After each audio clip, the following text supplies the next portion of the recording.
we've got the creeks in downtown, but downtown is 99%, impervious surface. That's probably an exaggeration. It's probably close to that mark. So yes, the natural feature, there's a creek, there's Arcadia Creek, but NFP didn't make sense in the downtown as it's really fully built up. And that's where we want to continue to have that density. So that's why downtown, as an example, doesn't have NFP properties. Oops.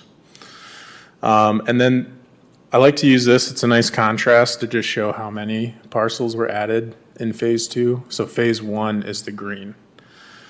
And, we picked up a lot of the major waterways with phase 1. Phase 2 picked up the woodlands and the slopes. And if you, look at this map and compare it to what I had showed just generally with the red pixels here on this draft map are slope. Really, it kind of matches basically the river valley. Basically, downtown is kind of in a bowl. There's different parts of town that are in a bowl because it's the Kalamazoo River. The elevations aren't super different between the river and some of the tributaries, but it's enough where we have a number of areas with pretty steep slopes, isolated ridges and things like that. So we tried to keep those connected when we did the data analysis. Interestingly enough, too, if you were to look at our 2010 master plan, which is, I'm not sure if a lot of folks have, but they actually mapped some of what they thought were the wildlife corridors in town. And a lot of those greenways actually do match the current NFP map as well. So, I think overall it's fairly accurate in terms of having captured what properties should be within the overlay district. But it's quite a bit more. So we went from 376 to close to 1,500. So. And then the other benefit that maybe went sight unseen for a lot of folks is that, our GIS, our online map system was updated just like our city website was. And we had this great idea to showcase the NFP layer on the public map so anybody can go view it. You turn the layer on if you click on your property. If it's in the NFP, it gives you this data as a nice call out. So just at a very high level, you're able to kind of see what your primary features are. I don't know if it's a tool that's been necessarily utilized to as much as it should be, but it's still there and available, and wanted to make sure if anyone's streaming this that they see that is available for them to use. Nolan, if an applicant comes to you, first off, are you the primary person that a member of the public would come to, whether they're a homeowner or developer or whatever? Yeah, for NFP, yes. I'll explain it. Like the development process changed a little bit, so there's another staff person. Yeah, I don't want to jump the line here. I saw that's coming up, but I'm just wondering, how much are you relying on this when you're doing your initial screening to tell someone, like for example, you're in the overlay. Your primary is you're adjacent to a preserve. Your secondary is slope. How likely is it that there's some other reason they might need to come before us that isn't captured in that initial screen? That's a good question. There's definitely been cases like that. As an example, this is probably a bad example because Kleinstuck it's a preserve. So, but we have had occasions where someone is triggered NFP, right, and it says maybe they have one primary feature and it's slope.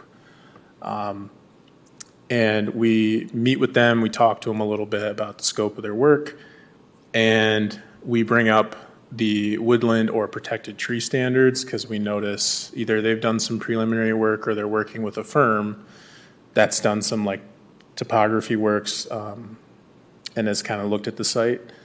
And we let them know about the protected tree standards and maybe to take a look at that. And so that has brought up occasions where there might be a few protected trees on a property, and then those are then protected via the ordinance. It's something at a scale we weren't quite able to capture, but from like a really high up view, it's in the district because of maybe some other features that coincide with it. So we have been able to actually, bring forward cases that have had other features that we weren't able to understand at that level, that really granular level. When we did the slope analysis, one thing I wanted to do was use LiDAR data, which is really, really fine grain. The problem that we ended up having with that was that it was so fine grained that you'd pick up things like people's retaining walls as slope, and it's like, well, that's different. That's not a protected slope. That's someone's retaining wall, and it was too arduous at the time for staff to kind of pull that out. So the digital elevation models we used were each pixel was like 10 meters by 10 meters, and it gave a decent proxy for some of the bigger slopes in town that we could say like, well, this is a ridge, right? And so through that process, we had to do this trade-off of how granular do we get? We can't go on everyone's property and be like, yeah, there's a protected oak tree. And the point I wanted to bring up too was just this past year, we did notice there was a gap. So yes, I'm the primary point of contact for NFP, but from the map, you'll see that there's a lot of properties in NFP that are residential. And most residential properties are just trying to maybe like pull a fence permit, or they're trying to do some minor work on their property. And, NFP, if they don't need site plan, it either doesn't apply or it's an admin review where maybe I go out there and take a look. But we updated on the back end our assessing database to have NFP property callouts, which wasn't there mostly because NFP wasn't integrated yet into that system like it should be. It's fine now. It's mostly for our permitting staff to make sure, they know where to check if it's an NFP property and they have a question. They know they can come find me, and then we can work through it. 9 times out of 10, it's not going to be something that's going to be brought to the board's attention because it's either like they're replacing a garage, an existing structure, which you're allowed to do if you're not, affecting another feature. It's like, I'm just replacing my garage. Okay, that is fine. So, yeah. Take a breath. It's like pretty warm in here. No, so there's also, like I mentioned, there's been some text amendments. These are some of the broad ones. There's probably some other ones I still am doing some digging just to make sure for myself, and we can come back to this too, but to ensure that everybody knows what text amendments have come through. It's a similar situation for the rezoning, right? So not updating the map, text amendments, we still have to let the public know, and has to go through other commissions and boards to be approved finally. But there's been some text amendments in the past. Okay. So this is probably going to be more interesting than the background. We have an update to our development process. It doesn't really affect NFP because NFP is still a site plan process primarily. But I wanted to showcase this to everybody just because the hope is that this is going to make it less difficult or less intensive for a developer to move through our process. So there's pre-development, there's site plan, and then there's permits and occupancy, kind of breaking it out into 3 parts. NFP falls under the pre-development and site plan areas. The permits and occupancy are kind of, those are on the back end. Things are built. Now we're looking at like getting certificates of occupancy, building permits, electrical permits, and inspections. So that's all very focused on the interior of a structure, sometimes on the exterior, but NFP slots mostly within those first two categories. So the pre-development phase, so this is going to be where moving forward we have one staff person as a primary point of contact. Paul Thuringer is his name. He's worked in our department more on the economic development side, but he's classically been working with developers and property owners who are looking to develop in the city. And so he is now the primary person that folks will contact. If they maybe like they have an idea for a property that they own or multiple properties, but they're not really sure about what the next steps would be, they get a hold of Paul, and then Paul can loop in various staff if questions arise. So he might see, hey, that you have 2 properties out of 3 that are NFP. I'm going to connect with Nolan and get a little more detail, right? And the little more detail in that case might just be very high level, right? Because I won't have anything specific to look at or, bring forward to the board. And so Director Hollander might be aware of this, but this process, it sort of existed, but it didn't. We had pre-site plan, which you guys have heard before. So basically what we had before this pre-development phase was called a projects meeting.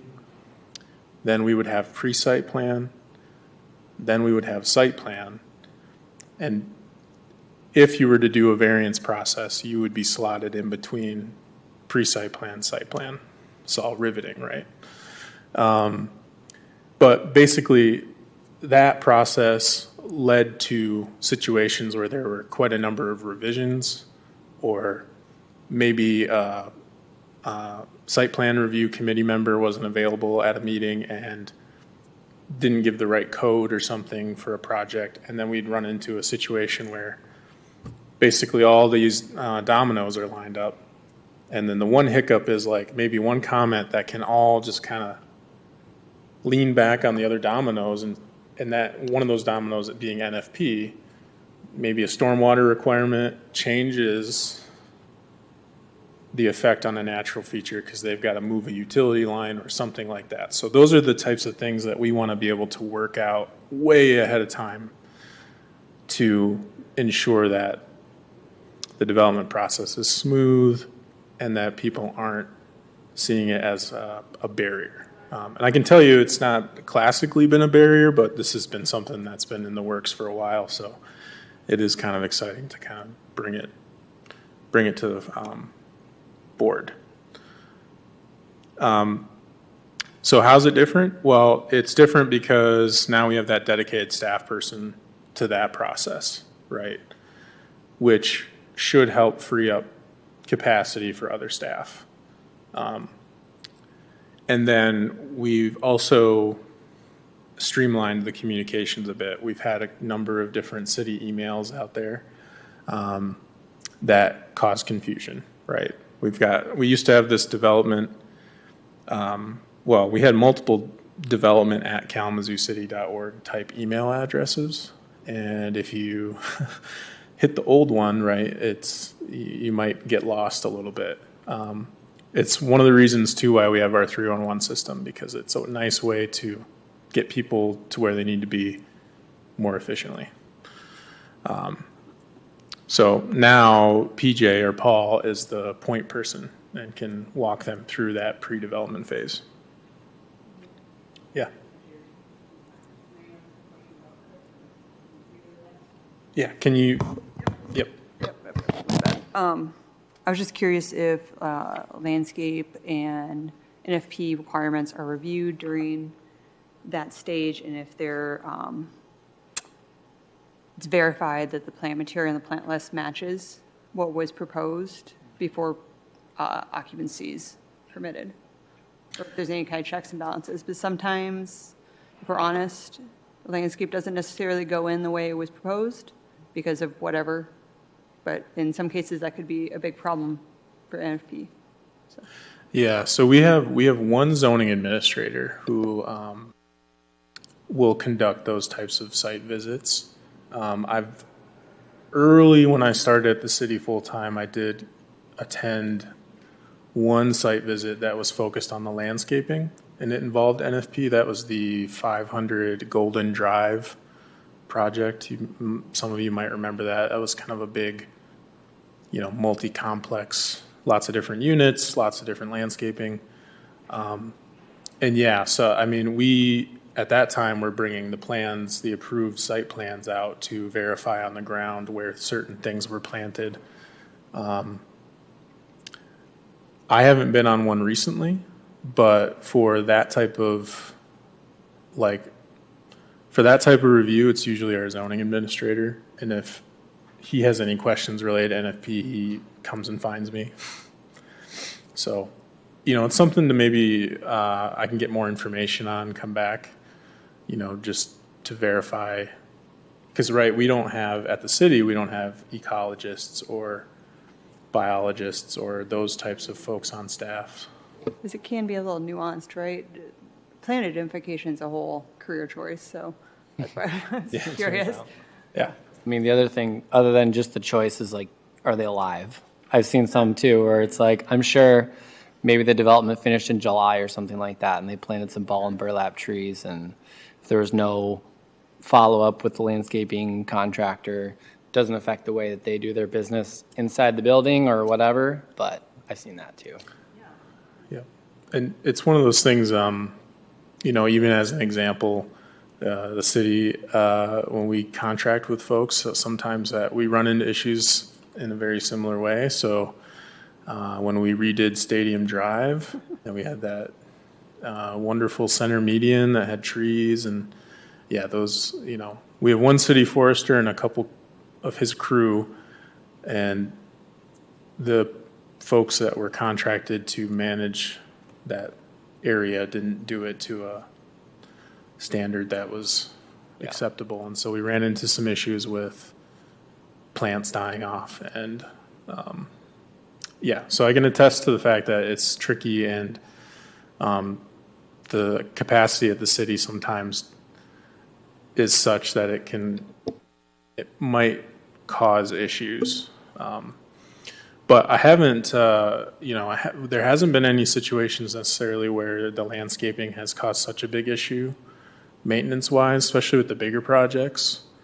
Because once a site plan is approved, right, those are like stamped, engineered, approved plans. Again, you'd have to go through the process after a certain number of revisions, to come back through. So the goal for this whole development process is to get those things worked out ahead of time. But yeah, long-term maintenance and management, there's certainly things that could get missed, but I haven't heard of it from our zoning administrator directly that we've had a ton of issues with it. But it'd be nice to be verified by somebody who knows what they're looking at, but there are some apps that are pretty good, and you could almost like take a random selection of what was planted and just see if there's mismatching generally, or like things seem to be, for trees and things like that, they should be able to identify those in a pinch. I probably won't be able to give every Latin name of a forb or a grass, but right. But there were major, discrepancies maybe, but. Yeah. We're going through the trouble of doing this, though, and these reviews of everyone's plant lists to pretty extreme detail. So I would hate to just, I haven't checked any of these, so I can't say, but I would hate that, push comes to shove when they're getting installed, all that's being put out the window. They planted something, and so it looks good to someone, but is it actually helping the ecosystem and hitting the goals we're hoping to hit? So I know it's a big ask. And that's where zoning enforcement usually takes over if they're not adhering to their plan. It's something, I've run into a little bit too with, and this is a topic for this year that we'll probably talk about, but, if there was an permit, right, who would be reviewing the permit, who would be going out and doing a site inspection, how would we price that? What would the fee schedule be for that? How much time does that take? Is it going to be a third party that has to do it, right? Because we might have limitations just with like folks in our department. Like for NFP cases, people will come to me. And I have background in biology and earth sciences, so I can, to a certain extent, I can review the plans and ensure that it's adhering to the NFP code. But for very specific enforcement or, a permit, right? Like electrical permit, we have a certified electrician. For an NFP permit, what would that look like? Who would be certified to, Yeah. Do that type of? It's really exciting, actually, to talk about it that way, though. It is, and I think it's something that needs to be explored because there are other cities in the country that have permits. So there's other examples, and we could potentially reach out and understand a bit more. Yeah. Hey, what's the mechanism? The only nuance is, of course, like, what's that state? How's the state law there different than here? If we're talking about New York, do they have more ability to have that type of permit than in Michigan, right? It can vary, so. Okay. But, of course, we also have legal staff that could assist with understanding how that would apply if we had a permit. So, not to belabor this point, but just one last thing that just thinking back to a lot of the cases where there were variances and folks were asking for exceptions around various things, they would sometimes propose, or the board would propose as a condition of the variance that they do additional things with the landscaping. And so it's like, if that is the reason that they're able to sort of bypass the general NFP ordinance, then, it is potentially really important to verify that happened. If they're planting extra trees or switching to native or doing something like that, that would make it a little easier to digest, like a need for a variance then. And that's interesting, right? Because for a project, say the board has a conditional approval and it's around the planting, if, say, me as the NFP reviewer on the site plan committee, if I don't have that information, then I won't grant approval for the site plan, so they won't get their site plan approved, and then they won't be able to get certificates of occupancy. So their project actually, there's some checks in there still that if we don't get what the board is conditionally approved, if I don't get that information and verify it and say, okay, this is what the board was looking for, we have it on file now, and I check the box green, until those boxes are checked green, they don't get site plan approval. So, that's one of those major checks. And if they don't have site plan approval, they can't move to that next phase in the development timeline, which is actually getting their certificates and permits. Some of those permits they can pull ahead of time, but there won't be any action on them until the site plan process is done. Is this something that the board could help fill any gaps in, like for that final site visit with the zoning administrator, take one of us out? We could rotate through.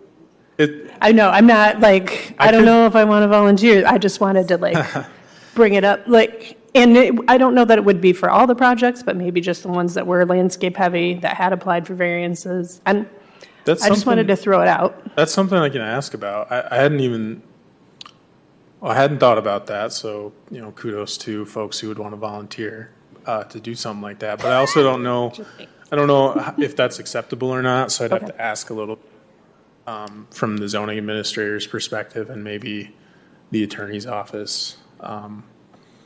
Yeah, I don't think so. I mean, the only thing I can think that might be similar is that in most cases, a planning commission is usually the one doing site plan review.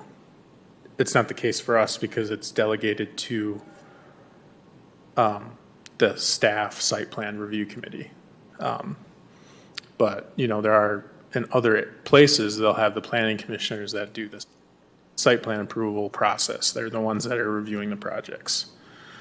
But I just would have to look into how that would work. And then it would be tough too, because if like say Laura or Director Frederickson is the person that's going to do the site visit, but isn't available maybe because they have vacation or field work, or, you know, a lot of you guys are out field work, or maybe there's development happening or something, right? That takes you away. How does that potentially stall the process too? So there's that piece of it. Yeah, I guess I was thinking not wanting to stall, but if someone were available at the time, you know, there's 7 of us, maybe we don't all have plant knowledge, but those of us who do. Yep. I don't even know if I would think we would require every time, but is it worth it to do some spot checks? And then if we are seeing like a high rate of failure to comply, then we know we have a problem. I don't know. Again, you'll have to check what's feasible and all that. I just wanted to throw it out as an option. That's a good point, and I can look into that. A lot of my thought was more potentially like a third party who might have the expertise to actually take that deeper dive. And, you know, but I don't know what that would cost, you know, to have someone like that on retainer for situations like that, if it's even needed. So. What you just suggested we could do with existing projects that have already come through in one day. Part of our phase 3, we could pick a few projects where there have been variances and just take an afternoon and a couple of us just go through, and, you know, the plants should still be there, et cetera. So, Yeah.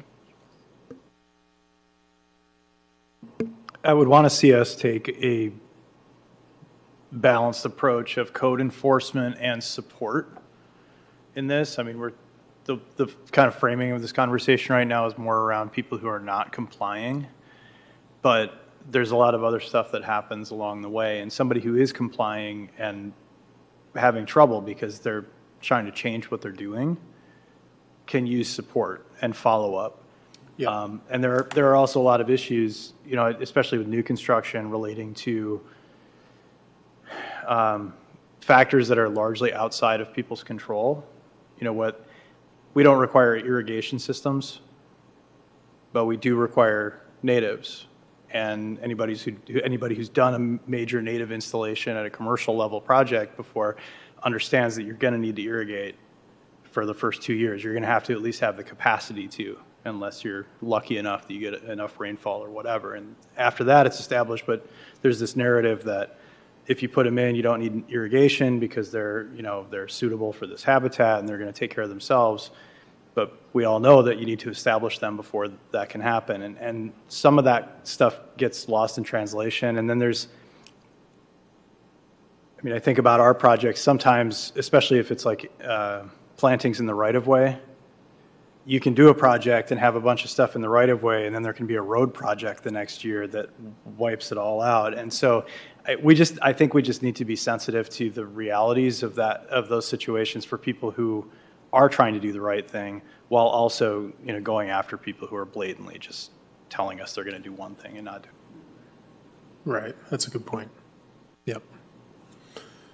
Yeah, I like the idea of it being more educational necessarily than code enforcement. So not to frame it too much in the code enforcement world, but that's just kind of where it nests right now. But we've had other programs at the city unrelated to zoning where we lean more into the educational aspect, right? So like closest example I can think of is, you know, we had police officers on bicycles and they had pamphlets about the 3-foot and 5-foot laws for passing a cyclist as you're driving. And if folks they interacted with triggered their little infrared sensor on the bike that they were too close, they'd flag them down. They say, hey, no ticket. I just want to give you this pamphlet. This is, these are the local laws. This is the state laws. Just so you're aware. And so it leans more educational, not as like a slap on the wrist. It's just more like, did you know? So that's definitely an interesting point. Like, there are a lot of people who don't understand, that they won't have that level of nuance of like, yes, plant natives, but what does that mean for maintenance long term? Yes, you bring up a good point with the right of way.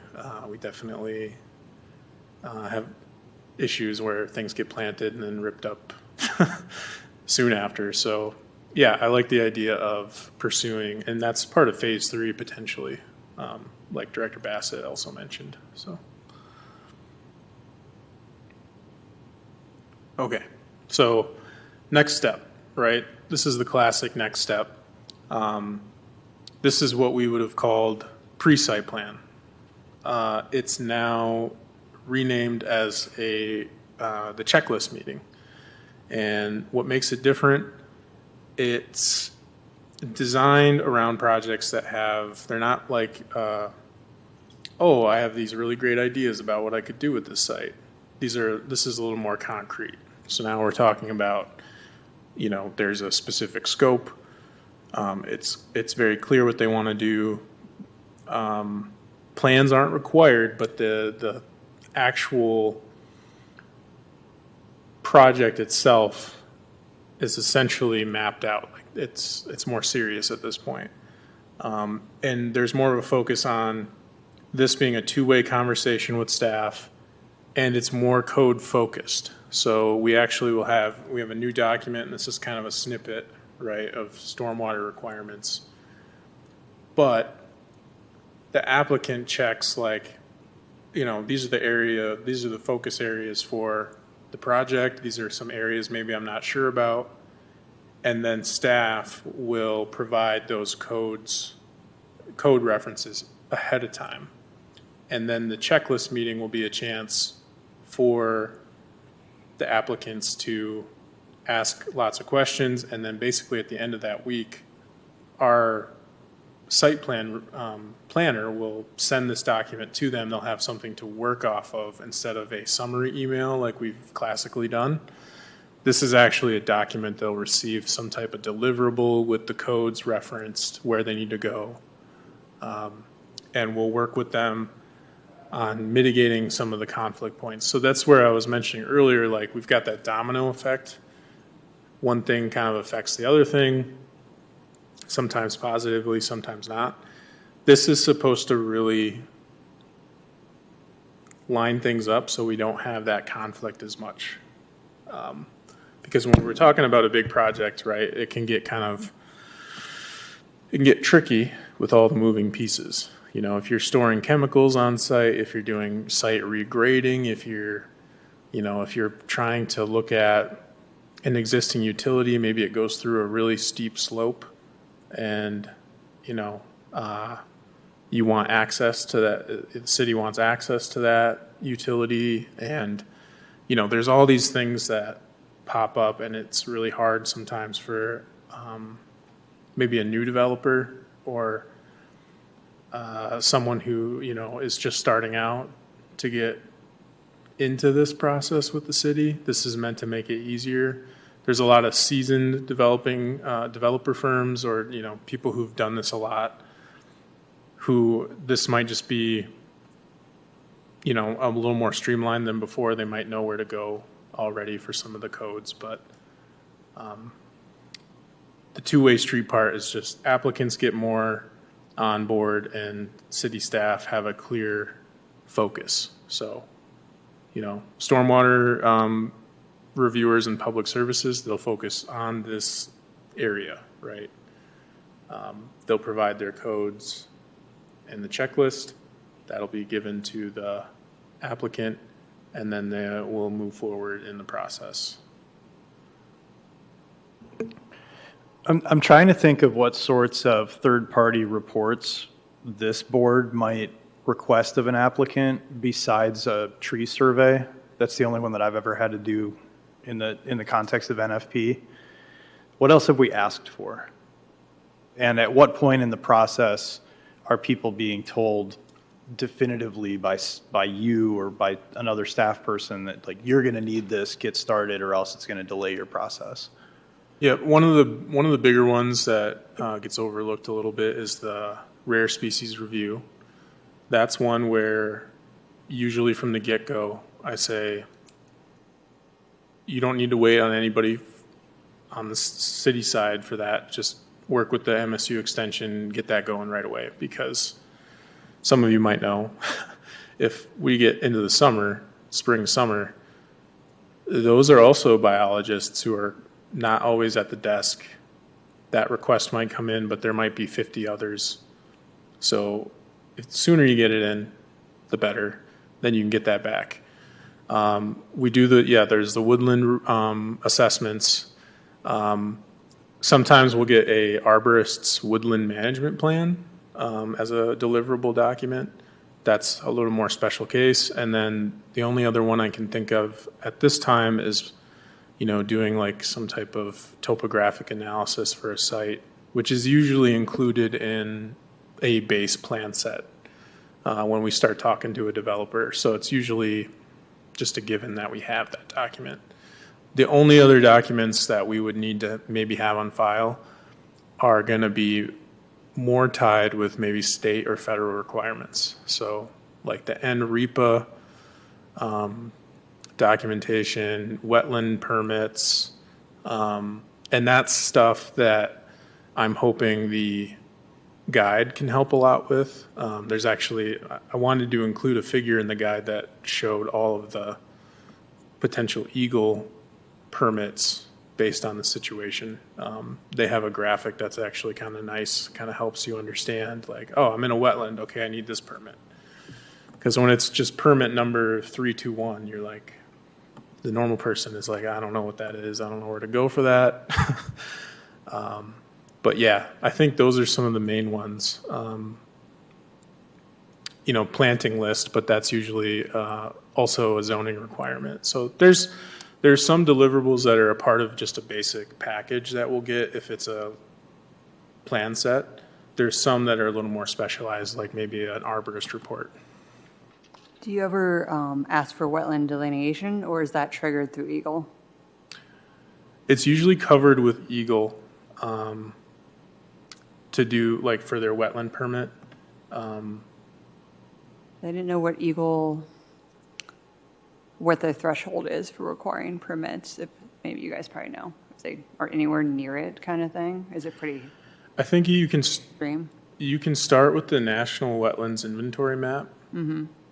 So NWI, and then if maybe there's on the map it shows a historical wetland, it would be recommended to reach out to the state, look at their Part 303 permit for wetlands, and work with a specialist to maybe get it delineated. Because, yeah, that's something that you would want to start sooner too, most of the time, because the state will take a lot longer in most cases than. Well, yeah, the work itself can be cumbersome as well. So I guess our stance is whatever the requirements are through the state are the same requirements that we're going to have as far as triggering any kind of wetland protections. Yep. So Okay. we lean quite a bit on the state. In the NFP ordinance, I'm looking at it right now. It does outline, look at the NWI first. And then if it's deemed or, if there's potential that it's a wetland, consult with a qualified professional. We say a wetland scientist, but a qualified professional could be an engineer as well, to do that delineation and actually outline where it's at, because there's setback requirements with the wetlands, right? And very specific cases you can actually go within those setbacks, but those are not normal cases. I know the Bow and the Clouds Preserve, right? That was a specific one where we're talking about a non-motorized pedestrian pathway within that zone. So really it was, the city is leaning on the state requirements to make sure that we're in compliance, or they're in compliance, the applicant. Have you considered putting together a directory of consultants who have been through NFP in the past? I mean, it's a little tricky because you don't want to endorse anybody specifically, but it also sometimes people have no idea what a qualified consultant means. Yep. It's something I've brought up with the attorney's office related to, the certified arborist. It's like, well, where, like people don't know where to begin to look for a certified arborist. And it was exactly that situation where there's a very fine line with what we can recommend versus showing preferential treatment to a select number. I think it's something I'll probably ask about with the NFP guide, because the guide, more than the ordinance, is supposed to be like, it's supposed to be universally accessible for everybody. So like if you're just a property owner that has your house, right, you got one property in town, pick up the guide and check it out. It should be easy to read and kind of understand. And so I think it might work better there if that's a mechanism to do it. But I did get kind of a soft no when the arborist question was brought up. So it's not to say we can't explore it further, and it Great. might just be a meeting with the You attorneys. could do better directives of how to find someone and the steps a person would take. If it's leading to a website, that's like, That's interesting. Talk to some various like architects, engineers, whomever, and how they go to find these people. And what is their process? Granted, they probably have a list, but if they're starting from scratch, they probably have there's Right, a so- database somewhere, So focus on the process, not the actual list of. like here's a place you could find. Yeah, some organizations will have like directories for where to find certified whatever. So I bet like ISA has like some kind of lookup thing to find that. So just providing good that point. list as a resource. Yeah, the Eagle actually has a number of certified vendor lists where you would put the city in this example would put out a call for consultants to apply to be a part of that vendor list. And so there's a model that exists already for this on how to have certified vendors where the city in this case, or Eagle in this example, would be able to say, we've reviewed their qualifications, this is reviewed on an annual basis, so we're saying that these companies are prepared to meet all of the requirements of this review process without necessarily endorsing.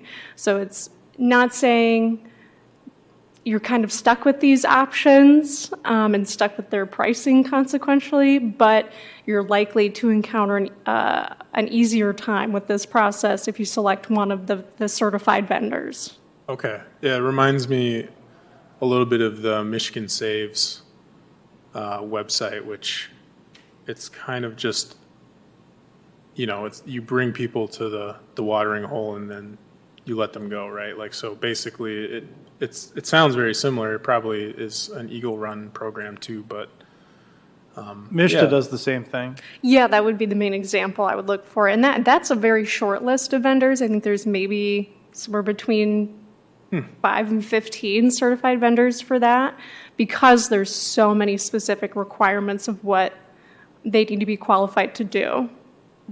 okay. Yeah, I think that will be something I'm going to look into sooner rather than later, because not so much on the smaller projects, but especially on the larger projects. If we're dealing with like a woodland, regionally, where developers are looking are out of the state. They're looking to folks in Indiana who are actually capable of taking that work on, where it would be, in my mind, that's still regional for us, but if there's a preference towards a company within the state still, that maybe we're not aware of. But I like the idea of taking a look at the EAGLE process and seeing how that works. And, One if thing we I can- noticed reviewing this was just the certified arborist being listed under the tree definition, and I forget what was listed under the woodland definition, but you could expand the verbiage to like ecological consultant or something like that, because identifying trees and measuring them should be pretty fundamental to any, sort of contractor that you would hire to do environmental work. They would have somebody in-house to do that. And for the Bow in the Clouds project, we didn't use a certified arborist either. Right. But yeah, you can find lots of contractors that could do that. So maybe just expanding, like, I know qualified professional is like perfectly vague, but leaves some openness to having other types of trades or, qualified individuals to do it. But And it would probably lean more into like understanding what the definition of a qualified professional would be. It's very dry to discuss, but a lot of it is like, is that definition of that term appropriately vague so you can interpret it and not locking into something very specific? Yeah. So it might just be like that, right? The example I can think of is like a stormwater BMP, a best management practice. That's pretty vague. The definition is pretty vague, but it encompasses a lot of stuff. And to your point, though, that there's, I can name at least 3 different professions right now off the top of my head that could review that. So Right. to your point. And I think that's a good point, right? Because then it doesn't feel so much like the walls are closing in on an applicant. There's more opportunity. So there's also flexibility, right? I think it's an important point that if it's a small development, maybe it's a private owner who has 4 or 5 parcels, that's totally different situation financially for them too, versus a large development that might have a lot more money to work with, and so can navigate these things easier. And like, yes, a big company that can do that assessment, great. But if it's small scale, you want professionals that can scale with that as well, so that, so, okay, that's good. I hadn't thought about it that way. Okay. And then just finally wrapping up, so with the development process, this is step 2, it says checklist meeting. That's supposed to be site plan. So that's actually the site plan meeting. That aspect of this is mostly unchanged. It's really the processes beforehand that needed some ironing out. The one thing we will have in the future is a little more staff capacity. So we are hoping to hire an actual civil engineer who will focus solely on site plan and kind of be, think of them as a cowboy with the rope, kind of wrangling people to get things in line, right? That's capacity we've needed for a while. So the hope is that they can support city engineers and other staff with getting these projects through. And then the final part of this is the permits and occupancy. So we have a number of building and trades staff, and their focus is a lot on the, permitting and review and building code, fire code, that sort of thing. A little less to do with NFP because this is all very much after the process for NFP and site plan has been completed. But important to bring up, we're also adapting this process to make it a little easier for applicants too. Okay. One thing I wanted to get to, I know we're 10 after 5, so I wanted to get into the data overview a little bit. So over the past 5 or 6 years, there's been a number of NFP projects, various scales, various types. Towards the end of 2024, finally able to connect the NFP properties to our assessing data, which helped unlock some of this data to better understand the impacts of some of these projects. So since 2019, for NFP properties, there's been 2,844 permits for 786 properties. And the 151 PZE, the PZE stands for Planning, Zoning, and Enforcement. That is our process on the back end, how we track all of this using BSNA, which is our building assessing software. It's kind of a standardized software. A lot of municipalities use it. We have a separate process set up to track site plan process, zoning, variances, building permits, and that's where this data is coming from. And so for the 151 PZE processes, that was for 69 properties total, NFP properties. So that's very broad. For the permitting part, again, I mentioned it a little earlier, this is a little less to do with NFP, but I wanted to dive into it while I had the data. These are all the permits categories that we had listed. The other categories got 3 smaller categories that are involved, but basically the top 5 were 1, mechanical, electrical, plumbing, and then residential and commercial. The residential and commercial, those are like the occupancy type permits. Those are real like building permit heavy. There's subcategories under those, but I didn't want to list out 10 subcategories. But and then mechanical, electrical, plumbing, right? Those are all dealing with interior work.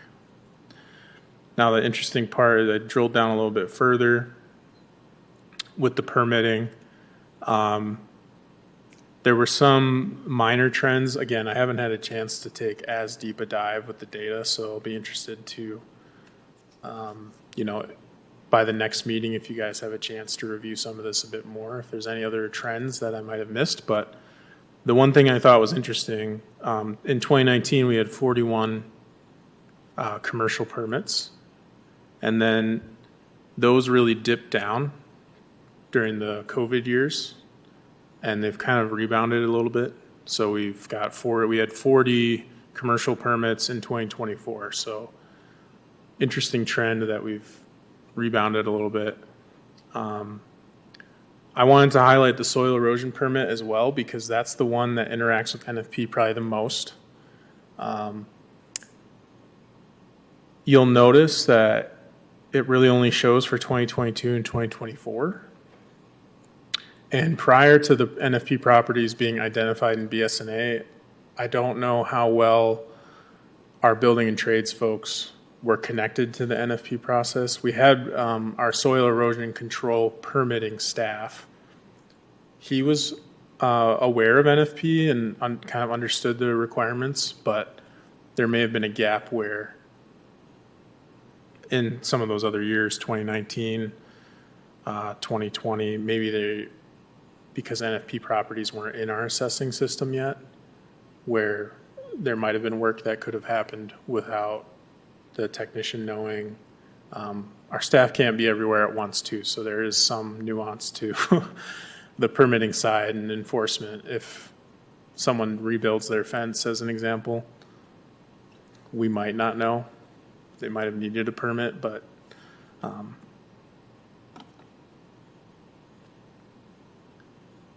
and continuing on, majority of the permits were finalized, so we didn't run into a ton of issues. That's basically what I wanted to highlight here. There's other colors on this graph, but canceled, closed, expired, those were all pretty low. So I wanted to highlight that as we really do try to, once a permit is pulled, work with people to get that finalized for them. So 2024 is a little different because, I think it's the 220 number is actually issued. So there's probably, still permits floating out there that just haven't been finalized or approved yet, but probably will early this year. Okay, finally with the permitting, and this is where drawing the distinction for the board too. I highlighted where most of these permits were being pulled for. Anything you notice? So we've got Candlewick Apartments, Interfaith Homes, Winchell Way Apartments, Willow Creek Apartments, and Riverview Cooperative Apartments. So for the boards, just an FYI for the board that majority of these permits are tied to some of our large apartment complexes. We did have, obviously, Friendship Village is on here, as well as the Kalamazoo Country Club expansion. So those are two that you did see, either as in the variance process or through site plan review. Okay. And then, yeah, I should have probably talked about this more at the beginning, but PZE, again, it's the planning, zoning, enforcement. It tracks zoning variances, site plan review, permitting, enforcement, processing transactions.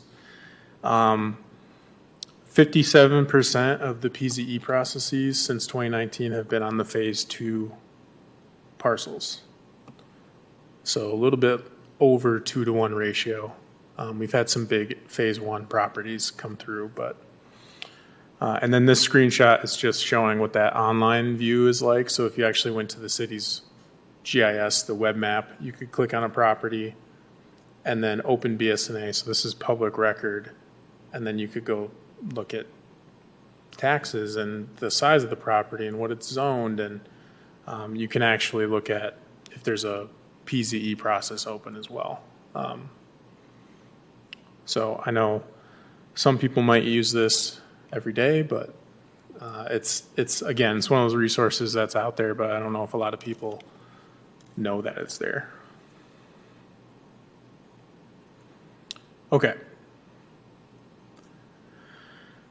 So again, this is also pretty preliminary for me, but tracking those planning, zoning, and enforcement processes for NFP properties. That was a mouthful. Doing that year over year since 2019.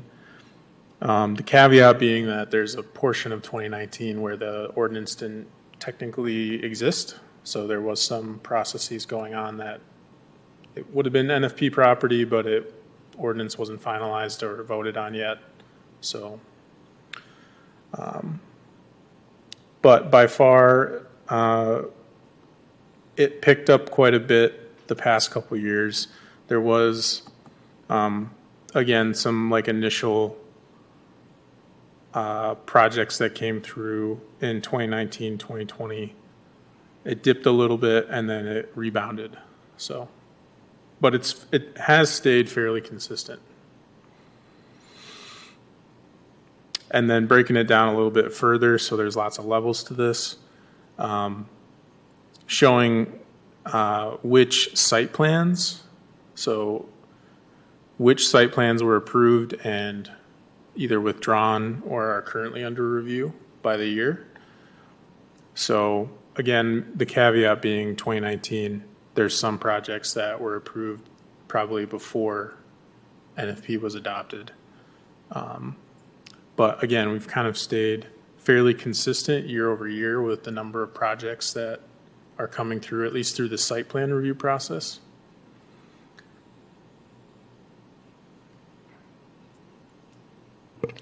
Hey, Nolan, what was the reason for withdrawal on those? You know, three? there could be a number of reasons. It may have been a funding issue. It might have been some other regulatory issue that popped up for a project.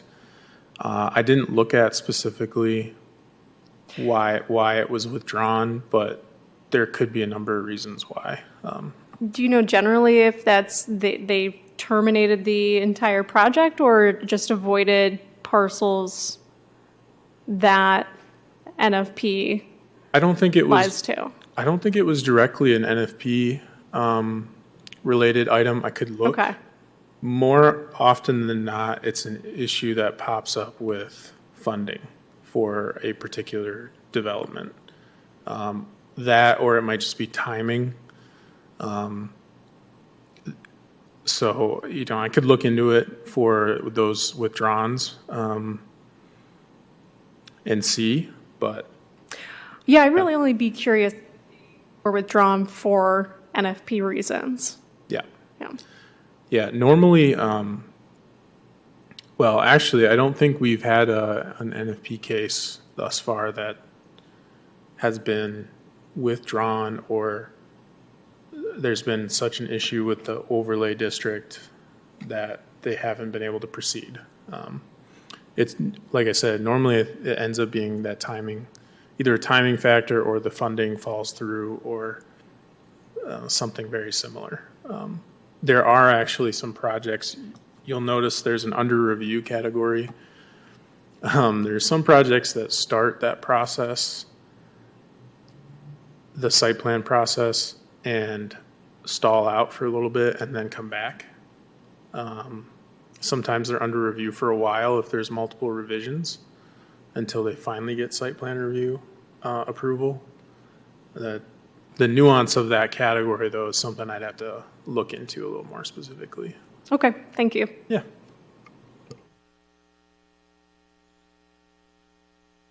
Okay. Then the variances. So, interestingly enough, we had a pretty low year for variances last year as well as in 2023. Seemed to really peak in 2022. I broke it down by the two different types of variances that we receive. The use variance isn't something that is usually an NFP factor. That's like it's zoned commercial, but I want it to be a residential use, or it's, it's right now it's zoned to be an office, but I want it to be something else. So that's part of that process. NFP is mostly falling under that dimensional variance, which is about things interacting in space. So, like, shoot, I'm within the, well, a good example is the pump house for the country club, right? They were going to be impacting or within a protected slope. So the variance was a dimensional NFP variance to the slope standard so that they could be within a certain area of that protected slope. But I still wanted to break it out by the categories because just looking at the totals, you'd think, well, what happened in 2022 that was so extraordinary? And even 2019, right, there were 4 use variances and only 2 dimensional. So I was curious, Nolan, maybe it's something that you could be teased out of the earlier data and I missed it, but be curious how many NFP projects go to full, site plan approval, construction and all that and never, don't have a variance. Basically check all their NFP boxes, go get a staff review. I'd just be curious how many development projects in general were in there and what a small percentage the variances represent. That's a good point. I did not include that, but that's a good point.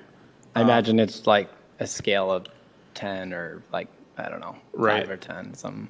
But I could break it down pretty easily and we could cover it at our next meeting.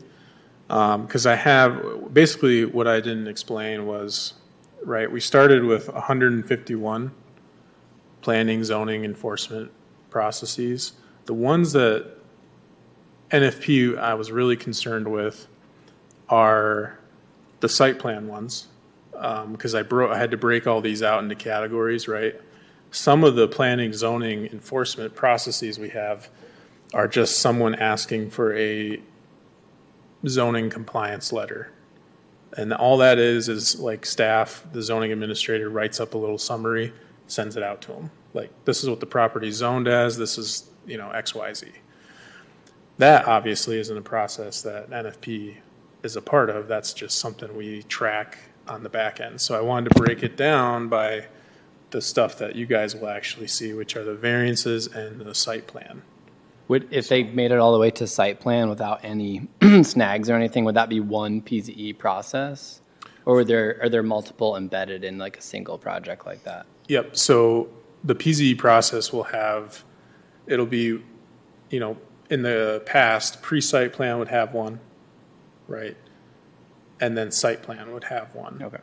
And under those categories are nested check boxes, basically, like we've gotten their plan set, check, okay, reviewers have submitted this information, check, they went to NFP for approval, okay, check that box, right? So it's kind of like umbrellas and then it's like categories unto themselves, but I didn't include the pre-site plan or compliance letter categories because you guys wouldn't have seen, like that project wouldn't have come before you until the site plan process or the zoning process. That's kind of why I wanted to just look at those two, but I didn't connect with, what projects of these 41 in this table that went through site plan and got approved or withdrawn had a zoning process attached to them. I didn't get that far, but I can work on that, and then when we come back, I can present to the board on that as well. Just curious. So, because that's important too. I would like to know that as well. I have all the data. I think I looked at it long enough and I saw stars. And it was a little tricky for me to break out everything because each of these PZE processes have a prefix. It's like, PPSP, which is like pre-site plan and then a ton of numbers. So I had to kind of get the key out of the data, make sure I had the categories correct, and then I could start to drill down a little bit more. So, yeah, I can get that though for the board and report back out. And then back to the zoning part. So this is an FYI for all the board members, but if an applicant's looking for a potential variance, the process is that they'll sit down with myself and our zoning administrator, Pete Eldridge. He's also the zoning board of appeals staff liaison. And we'll talk to the applicant and work through if this is actually, like, if there's a hardship, what's some of the, are there alternatives where something could get placed, right? Is there another way to work around this? If they still want to proceed, there's an actual review sheet that they'll be required to fill out, right? And they also need your recommendation as a board to move through the process. Now, you could always, as the board, not recommend a variance, and it would go to ZBA, and then ZBA could say, oh, they didn't recommend it. So after hearing their case, right, they can make their decision with that recommendation in mind, or maybe you recommended it and they still said no. You're in a kind of a NFP's first, then ZBA, and then it will move forward or not. So. So can you walk through the timing real quick of an applicant submits this form along with the intake form Yep. for site plan review, and Well, and there's the trigger too. So the development process I talked about, normally what would happen, we do a projects meeting in the past, and they tell us this concept or they had some idea. Then they would do a pre-site plan, they'd come back. Somewhere between projects and pre-site plan, if it's determined that a variance might be required, they cannot start site plan review. They have to go through going to NFP or then ZBA, get a decision, and then based on that decision, they'll move forward with site plan. So that's the general timing of it. With the interaction of NFP and ZBA, it's very close. So it's usually like back to back. And what gets tricky about it is more often like when to send the noticing out. Because both NFP meeting and ZBA require public notice go out to not just like people directly adjacent to that property, but 300 feet. Yeah, it's Within owners, 300. yeah, owners within 300 feet. Yeah. We're still working out like I said, the new development process it's new. We're just having checklist meetings like the past couple weeks. Literally, like that's how new it is. I'm just trying to figure out, like, I'm doing a project. I know it's in NFP. Yep. I talked to PJ. And PJ will connect with Pete and I if there's a situation that through that conversation brings up. Right. So then we identify that I need a variance from NFP.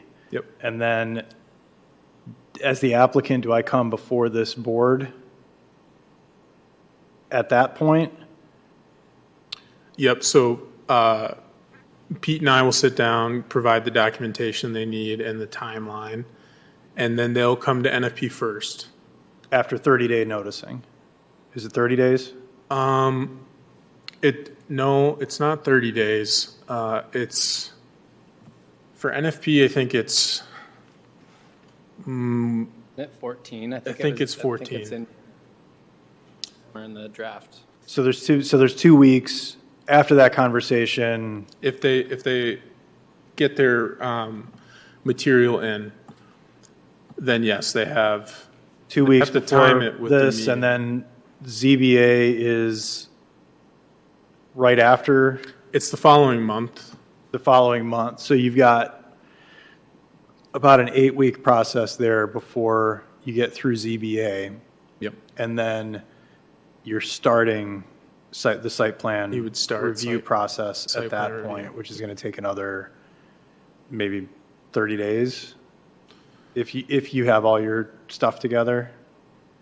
It'll vary, but yeah, it will depend on and it'll be a faster turnaround with this new process. That's the hope. But it's still going to be 3 or 4 months. It can be if you go through the variance process. If I have an amazing, qualified, emerging developer approach me in the grocery store and they ask me, hey man, how long is it going to take for me to do this? I should say 3 to 4 months. If you do everything you're supposed to do as quickly as possible. Yeah, and some of that is just the way NFP and ZBA fall during the month, and the noticing requirements. It's super valid, though, with these big projects. I realize that's like a missing piece in here is like a perspective of how long it's going to take and how far out you should be thinking about stuff. Yep. I know you tell people like get going on this right away, but Well, I didn't include it in the slides, but we have a calendar in the development materials that are online that map out an example, like when you turn things in, when the process would start and end. That's something I want to add to the guide. I haven't done it yet, but a calendar to help you map out, and maybe even a blank calendar about like, this is when I want to turn things, that way, yeah, an emerging developer at the grocery store who you met, you'd be like, hey, I got this calendar right in my With the most back awesome project you've Yeah. Yeah, and then, Mr. Hollander says, I got this guide right here, Yeah. go check it out. So it's supposed to be a helpful tool to streamline it. We don't want the process to be longer than it is. Some of it is the noticing requirements. And we're working on that too, because right now with NFP, the NFP ordinance says the applicant is the one that has to send out the notice for the NFP meeting. But for ZBA, the city sends the notice out. So, and we do that so that we can prove that we're actually meeting the state requirement for getting the noticing out on time. And we've already had discussions internally, like, maybe we should tweak that because that's kind of a weird thing to have the applicant do the noticing and then we do the ZBA noticing. Like, and we've even thought about if are there ways to maybe combine it? But again, that comes down to the right timing because you can send things out too early for a ZBA meeting. It's a very strict kind of window, but. So it's also a question of whether or not you want the residents to get the noticing or the mandated owners to get the noticing. It's property and residents, yep, which is. Because if you're working in the neighborhoods where it's mostly rental housing, the people who actually live there aren't necessarily getting the notices. Correct, yeah. There are some addresses that are out of state, so it can be a little tricky, but. I don't know, it's up to the board if we want to, I mean, it's 5:40, so we can continue or we can provide more time, until the next meeting to review some of the documentation some more, get some more notes together, and we can jump back in. Gives me some time as well, based on some of the comments. I can get some more data together and ask some people some questions about internal processes a bit more, but. I don't have that calendar memorized quite yet, but do you anticipate action items for our next meeting or a work session? Right now for February, I think there's most likely going to be one action item, but I don't anticipate it taking too much time. Gotcha. Right now it's a city project, so it really shouldn't take much time. But yeah, then we could use the rest of the time as a further work session. It might be better to dive in right away to the guide. And I'm more than happy to share. I know I did 2 pages on a sheet, so I can always just share the full document so it's easier to read, right in the margins, that sort of thing. But right now I'm anticipating just one case.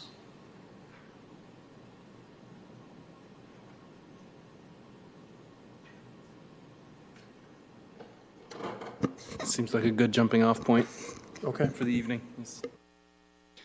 I do have one question before we depart that. Just thinking about current board member terms, I think the 3 of us. Oh, Is March our last meeting, looking at this schedule of work plan items? yes. So the 3 terms end in March right now, and that's a good segue, I guess. That was one of the announcements I had, but we're actively, we have a lot of city boards right now that need membership, and we're actively promoting those. So if you do know anybody, please, let them know that there will be open seats on multiple boards. Right now, we've got Brownfield Redevelopment Authority, our EDC board, Economic Development Board, Historic District Commission, CDAC, which I'm not even going to try to remember exactly what that acronym is. So lots of varied interests, Planning Commission. So even if folks aren't necessarily interested in NFP board membership, there's other options available right now. That was going to be a follow-up question. If you had current applicants for NFP, or based on the categories that will depart with board members leaving, if you wanted us to help recruit or just reach out to folks in the same sort of industry category, or reaching out within your network is perfect. I did get clarification too from the clerk's office that we've had past applications. The applications that we receive are good for a year, but I plan to reach back out to past applicants as well to let them know, hey, you're still within the year, for maybe some from last year, but for folks from further back, you can reapply if you're still interested, and we can review it. But lots of different options. So the city's Facebook page actually has posts out there that you can check out, and it's pretty easy to apply online for a board. So. But yes, please share, amongst your networks. So I think you mentioned before that there's going to be kind of like a gradual removal of the three of us as replacements are kind of found. Is that correct? Well, so the terms were staggered previously so that like not all 7 board members were gone. So there wouldn't be a staggered, so your terms would end technically in March for all 3 of you. So it wouldn't be like a staggered, term ending. The one thing is if we don't have, similar to Bobby Glasser last year, if we're still looking for applicants after March, you still function as a board member until we can get a replacement. And the reason we're marketing everything so early is that, again, we have to go to city commission for final approval of, if you guys meet with applicants and make a recommendation, that's got to go. We got to time it so that it can go to a city commission meeting on an agenda. So. And that, as a follow-up question, that's what I was curious. The March meeting is the 28th, and so our terms expire in March. Is it just at the end of the month, or is there a specific date? I do believe it's March. It's the end of the month. Okay, so think we should it's plan the on end of the that month. one being the last one, basically, unless the position isn't filled or something. Yeah, and I'll get official clarity on that too. Yep.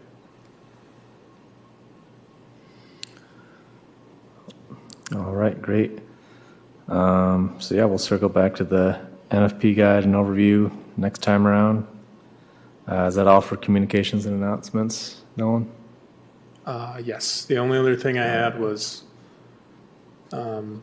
this Friday we'll have the author talk for Happy City for Imagine Kalamazoo 2035. So hope to see you guys there. Time and place, where is that? Oh, you're putting me on the spot now. It's in a time At and the in a ci- place. At 7:30, doors open at 7. They want you to register online. Yeah. You can go to the city's website and search it under the Imagine Kalamazoo tab. Cool. Somehow that was the most stressful question I received this evening.